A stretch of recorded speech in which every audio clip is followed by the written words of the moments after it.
दोस्तों नमस्कार। दोस्तों मैं ब्रजमोहन शर्मा आज के शर्मा लॉफुल प्रोग्राम में आप सभी लोगों का स्वागत करता हूं। दोस्तों हम लोग एक अपना छोटा सा आशियाना बनाने के लिए, चाहे गवर्नमेंट के प्रोजेक्ट हों या प्राइवेट प्रोजेक्ट हों, हम उनमें अपना घर बुक करते हैं, फ्लैट बुक करते हैं, प्लॉट बुक करते हैं।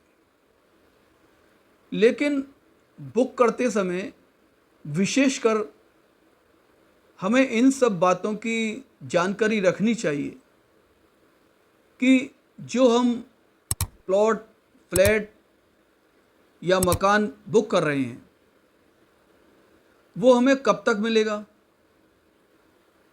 ये जानकारी हमें रखना बहुत ज़रूरी है। क्योंकि चाहे प्राइवेट बिल्डर हो, चाहे गवर्नमेंट के प्रोजेक्ट हो, जैसे विकास प्राधिकरण वगैरह के, आवास विकास वगैरह के, लेकिन उनमें जब देरी हो जाती है तो व्यक्ति पर डबल मार पड़ती है। एक तो उस पर रेंट की मार पड़ती है, वो किराए पर रह रहा है, और दूसरा उसने जो फ्लैट, प्लॉट या मकान बुक किया है किसी भी प्रोजेक्ट में, और उसने बैंक से जो फाइनेंस कराया है उसके इंटरेस्ट की मार पड़ती है। लेकिन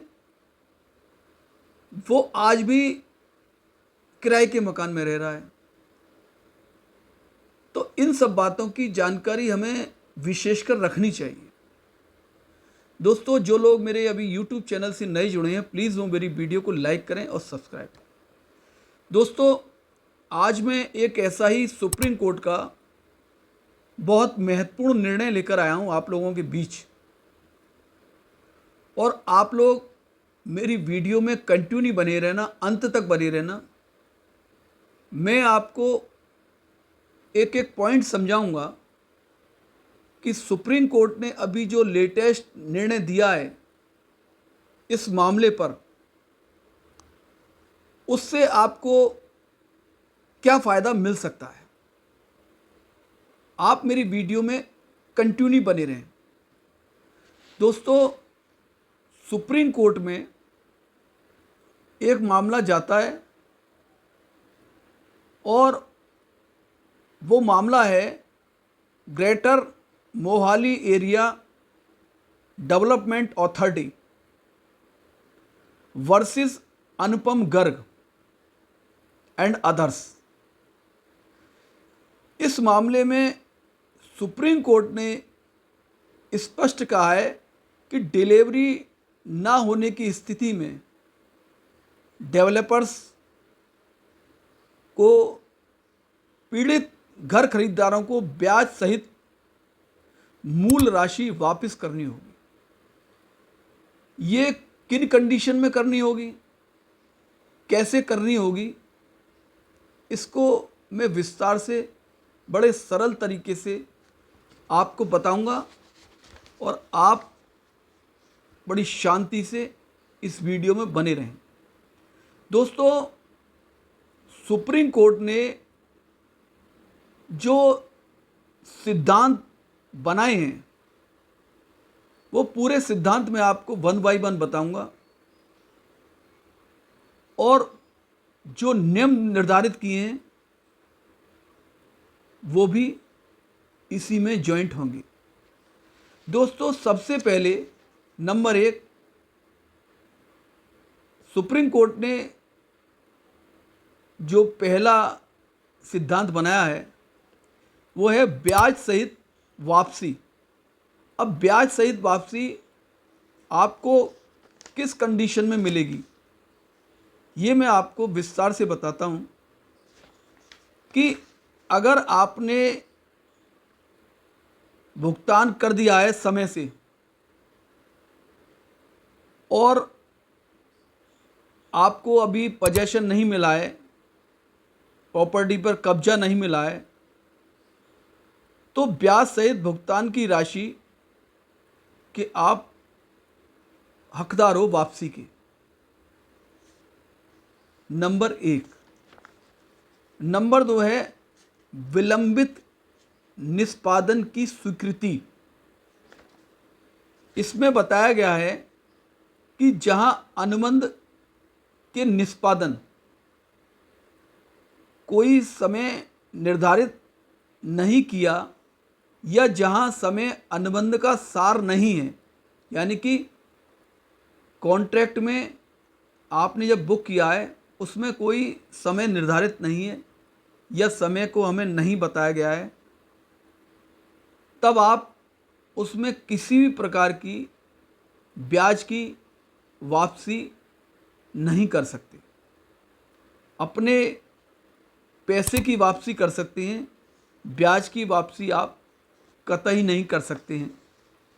नंबर 3 है वैकल्पिक साइट या न्याय उचित देरी।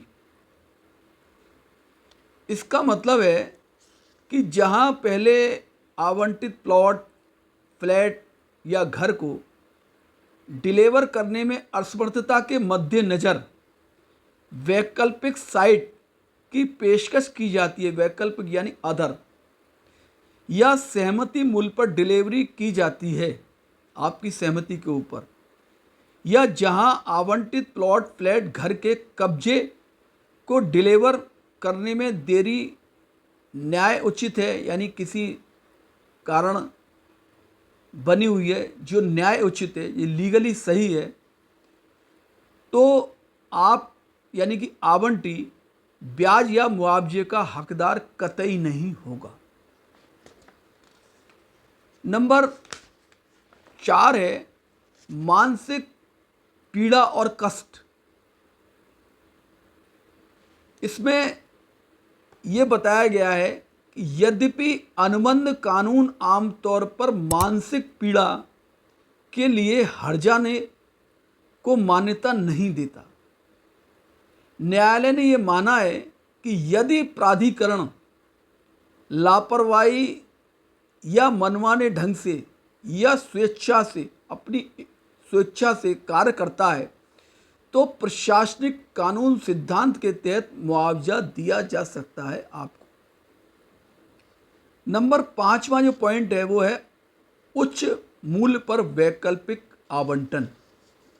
इसमें यह बताया गया है कि यदि वैकल्पिक प्लॉट वर्तमान बाजार दर, क्योंकि वर्तमान मूल्य बाजार का ज़्यादा होगा, पर दिया जाता है आपको, तो आवंटी जमा से वैकल्पिक प्लॉट की डिलीवरी तक पहले भुगतान पर यानी फर्स्ट पेमेंट पर ब्याज पाने का हकदार है।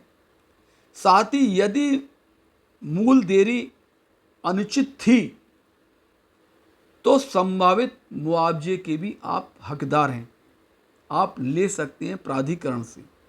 नंबर 6 है मूल्य संशोधन और अतिरिक्त शुल्क। इसमें जो बताया गया है यदि प्रारंभिक मूल्य अंतरिम था, समझे, विकास के बाद संशोधन के अधीन, तो प्राधिकरण मूल्य बढ़ा सकता है, ध्यान से सुनना। लेकिन यदि मूल्य तय किया गया है और प्राधिकरण ने अनुचित रूप से अतिरिक्त धन की मांग की तो आवंटी अतिरिक्त राशि और ब्याज की वापसी का दावा कर सकता है। नंबर 7 है टाइटल डीड के निष्पादन में देरी। अगर प्राधिकरण या डेवलपर्स आपके सेल डीड में देरी करता है, यदि आपने पूरा भुगतान कर दिया है और उसने कब्जा दे दिया है, लेकिन प्राधिकरण या डेवलपर्स बिना किसी कारण के टाइटल डीड का निष्पादन यानी डीड रजिस्टर्ड नहीं करा रहा है, तो आवंटी को उत्पीड़न और मानसिक पीड़ा के लिए मुआवजा मिल सकता है। साथ ही डीड को निष्पादित कराने का निर्देश भी दिया जा सकता है। और नंबर 8 पॉइंट है दोषपूर्ण निर्माण। बड़े ध्यान से सुनना, बहुत महत्वपूर्ण पॉइंट है। यदि फ्लैट या घर अधूरे निर्माण या सहमत विनिर्देशों से विचलित के साथ वितरित किया जाता है, आपको अधूरा निर्माण उसने दे दिया है, तो आवंटी यानी आपको काम पूरा करने या ठीक करने की लागत के बराबर मुआवजे का हकदार आपको माना जा सकता है। तो मैंने एक एक पॉइंट में आपको सुप्रीम कोर्ट के जो सिद्धांत सुप्रीम कोर्ट ने बताए कि कौन कौन से निर्धारित सिद्धांत होते हैं डेवलपर्स और प्राधिकरण और आवंटी के बीच, वो मैंने आपको स्पष्ट रूप से बता दिए, सरल तरीके से बता दिए। अगर ये वीडियो मेरी आपको अच्छी लगी हो तो प्लीज़ आप मेरी वीडियो को लाइक करें और सब्सक्राइब करें और शेयर करें। और अगर आपको लीगली कुछ पूछना है मुझसे तो आप मुझे मेरे कमेंट्स बॉक्स में जाकर कमेंट भी कर सकते हैं। धन्यवाद। जय हिंद, जय भारत।